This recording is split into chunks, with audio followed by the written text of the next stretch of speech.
Okay, so I'm gonna make some spaghetti squash. What I did was I took this little baby squash, cut it in half, and I put in some tomato paste around the outside. I put in some basil on the inside.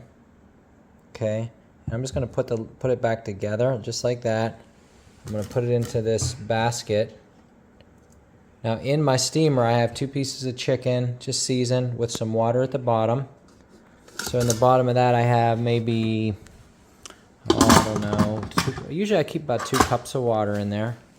Okay, I'm gonna go over to my Instapot, and being that these are both gonna need about the same amount of time to cook, I'm just gonna go pressure, and I'm gonna go for 6 minutes. Okay, so I've been on here. I'm gonna go ahead and cancel, depressure.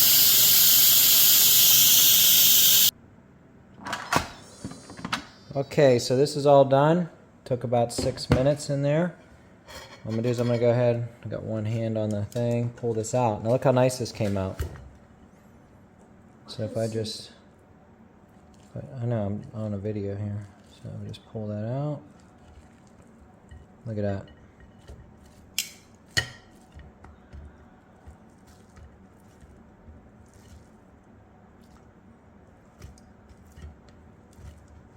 And then I could save the other half if I want to put that in a container and eat that for another meal.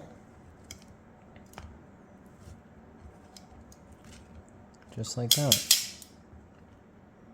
Look at that. So then you take this thing here, kind of break it up a little bit.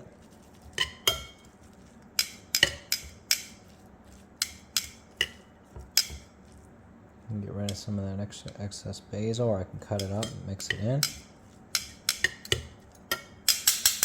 Then I could go over to here, move this out of my way, take out my chicken, put that on the top there, and I got myself a little lunch.